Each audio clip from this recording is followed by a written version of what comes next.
این ویدیو فقط یک فیلم قدیمی نیست. این ویدیو نگاه یک بیگانه است به سرزمینی که قرنها جهان رو شکل داده. 75 سال پیش 1952 یک دانشمند غربی به نام پروفسور ویلیام با دوربینش به ایران نگاه کرد، اما چیزی که دید فقط تصویر نبود و نوشت ایران فقط یک کشور نیست، یک داستان بی‌پایانه. All the gardens are covered by rose leaves. All the mountains have put on their holy dress. 1,000 years ago, the poet Ferdowsi sang the praises of spring among Persia's mountains. Today, the people of Iran still look to their mountains for water, precious water for the high arid plain on which most of the people live. But too often, rivers flowing down from the snows disappear in the great central deserts of Iran. East and west lie other Muslim lands: Turkey, Iraq, Saudi Arabia, Pakistan, Afghanistan. North, the Soviet Union lies beyond the Alborz Mountains. Iran knew greatness in the days when it was known as Persia. From this vast throne room, heart of his renowned capital, Persepolis, King Darius ruled over the first great empire in history. The Hall of 100 Columns, the Haram for the many royal wives, and a wonderful sculptured stone stairway were among the marvels here. Focus of the sculptures was the life-size carving of Darius himself, seated on his throne, receiving tribute from the peoples he ruled. From Europe, Africa, and Asia came men bearing gifts. In the procession were Syrians, bringing golden bowls, bracelets shaped like horseshoes, and small horses from what is today Arabia.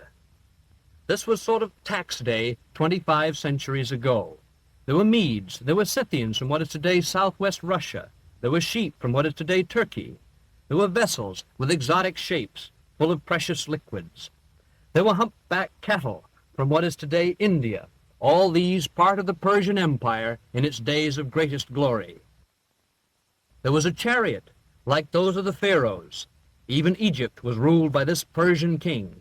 And there was a Bactrian camel from what is today Afghanistan. The tax collectors were the men of his mighty army. And on these golden tablets Darius inscribed, "I am Darius, king of kings. The great god Ahura Mazda has given me the rulership of all races. This is my kingdom." Here in gold was outlined the empire which was handed on to Xerxes, his son. Xerxes, at the head of vast armies, extended Persian rule to the limits of the known world. The Persian armies met defeat in Greece at the Battle of Marathon. Under Alexander, Greeks pursued the Persians back to Persepolis. Through this gateway, Alexander the Great strode in triumph. Conquerors of a different kind came 1,000 years later, when in from the Arabian Peninsula swept men with flaming sword and a fiery new faith. As this new faith of Islam grew and mellowed, the followers of the Prophet Muhammad built great churches called mosques. The Masjid-i Shah, the royal blue mosque of Isfahan, was completed in the 17th century by Shah Abbas. He ruled during Persia's second golden age. Polo was developed in Isfahan and played in the great square, while the Shah watched from this porch over the palace gateway. From his palace, Shah Abbas ruled a reborn, expanding Persia. He built roads, irrigation systems, and great bridges like this one, but even his empire finally crumbled. Centuries later, in 1925, Reza Shah rose to power and a new era began, marked by a turn from old customs toward Western ways of thought. Under Reza Shah's son, needed land reforms are changing old patterns and bringing hope to the people. The young Shah's palace is typical of the architecture of modern Tehran. Former rulers lived in the Golistan, or Rose Garden Palace. In its mirror throne room is one of the world's most fabulous objects, the Peacock Throne. This golden seat of state was designed so that its occupant sat cross-legged with his back against a bolster crusted with pearls and rubies in gold settings. Built for the great Mughal of India, it was captured by Nadir Shah and brought to Persia 200 years ago. Above is the jeweled peacock from which the throne gets its name. Tehran is the capital of Iran, located in the north with the Elburz Mountains in the background. Tehran is a modern city with roots in the past. The great Muslim religious college of Sepah Salar is one of the intellectual centers of the Islamic world. These young men are studying to become mullahs, religious leaders. Their tranquil cloisters contrast with the busy life of the city.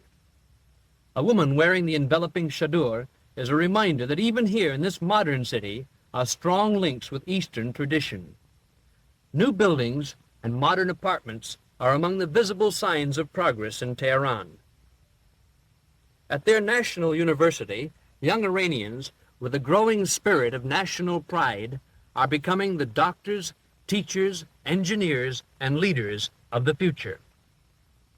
Isfahan is the art and craft center of Iran, as it was in the days of Shah Abbas, when her people boasted, "Isfahan is half the world." Much of the imperial splendor survives, and in the bazaar, the ancient crafts, like coppersmithing, continue little changed.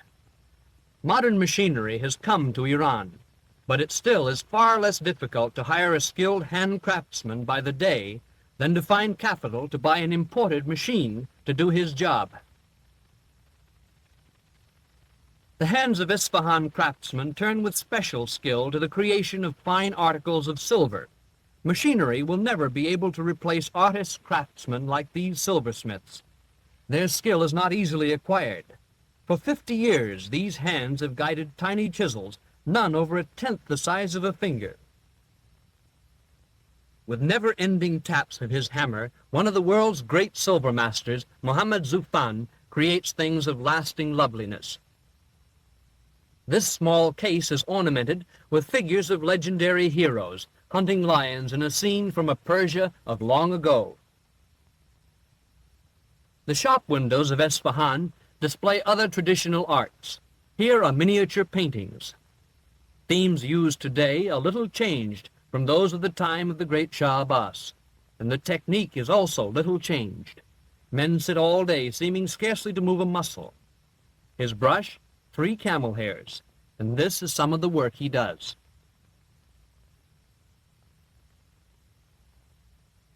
The best-known product of Isfahan hands is, of course, the Persian rug.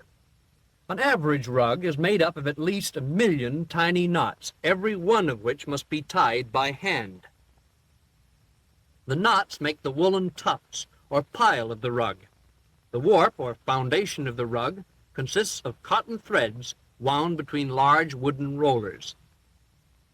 Rug industry wages are low. One of these skilled weavers earns less in a week than an average American laborer receives for 2 hours' work. After a few rows of knots have been tied, they are pounded tightly together with this comb-faced hammer. Children's tiny hands tie the smallest knots of the most delicate designs, although employment of children in rug factories is discouraged by new labor laws. As modern industry like this textile mill come to Isfahan, Shiraz is the capital of the province of Fars, from which Persia took its name. The monumental city gates and the princely palace of the Qashqai suggest the beauty of Shiraz, whose history is full of the names of astronomers, philosophers, and poets. The climate is agreeable here. Oranges grow near reflecting pools in which Muslim poets saw the tranquility they sought in their faith. With this monument, Shiraz honors its most beloved son, the poet Saadi. 700 years ago, he wrote poetry of such beauty that it still is the basis of the living Persian language of today.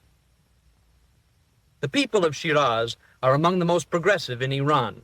Behind the caravan, still used for transport, rises their modern grain elevator. They built a fine new technical school where young men are learning to use machine tools and thus reduce Iran's dependence on foreign manufactures. They point with special pride to their rapidly expanding medical school, in which young people are being trained to fill the serious shortage of doctors. Some of the students are women, evidence of change disturbing to the conservative Muslim clergy.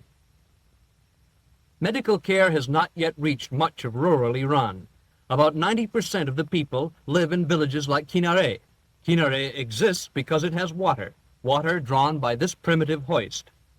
3 centuries ago, elaborate irrigation systems operated. The land fed twice its present population. Today, this hoist reaches only 60 feet. Its capacity, 2 goatskins, about 8 gallons of water a minute. Here the people of the village come to wash their clothes. And in this same water, they do their dishes. They see nothing wrong about having the sheep and goats come to drink at the same source from which they draw their water to take home for cooking and drinking. A girl named Zara carries on her head the quart of water she's walked half a mile to get. There is no school in Kinare, so Zara has not heard of the dangers of bacteria in drinking water. Kinare is cold and dusty in winter, hot, even dustier, and much more uncomfortable in summer because of the flies. At home, Zara's mother makes bread from wheat flour that was the family's share of the crop. The landlord owns the fields and also the house in which Zara and her family live. Sickness breeds easily here. It comes from dust, flies, unclean drinking water, and often just from too little soap, because soap is expensive. Main food is bread. Only occasionally are there vegetables and a little goat milk. Meat is scarce, so the diet is mostly bread and not much else. Yet for all their poverty, these people are kind and decent, honest, honorable, and friendly. Their bedding is the most precious thing they own. They have a copper samovar, a broken kerosene lantern, a teapot, a few cups and saucers, a mirror, and a picture of the Shah. Together with their clothing and cooking utensils, these things are all that this hard-working family owns. The house has 2 rooms, a sleeping room upstairs and a cooking room downstairs. This is the only stairway. Mother is baking bread this morning. Although Iran is rich in oil, oil products are still too expensive for this family, so Mother walked 15 miles to gather twigs for her fire. As Zara's father, Mustafa, walks to work, he realizes that he is neither much better nor much worse off than his neighbors, who are neither much better nor much worse off than most of the 16 million people of Iran. And as he works in the fields with the landlord's oxen, he knows that little has changed in Kinare in 25 centuries. There is still the old system of land ownership, which sometimes requires the tenants to pay 80% of their crop for the privilege of working the owner's land. The only change is Mustafa's clothing, and now a steel tip on the wooden plow. Like most people of the Middle East, Mustafa wants the benefits of mechanized civilization. Change is coming as the great natural resources of Iran are developed. The most important resource is oil. At Abadan is one of the world's largest refineries, built to serve customers of many nations. Developed by British interests, Iranian oil has been the subject of bitter dispute. With no tradition of mechanical experience, Iranian technicians are developing skills to operate complex machinery. High industrial wages have attracted men from all over the country to work in the unfamiliar tangle of technical equipment. Men from the highland tribes, men from the city bazaars have put on the workman's helmet. This, then, is the new man of Iran, a man who looks with hope to the time when, with further development of industry and her great natural resources, Iran may know again some of the glory it knew when Darius ruled at Persepolis over the mightiest empire the world had ever known.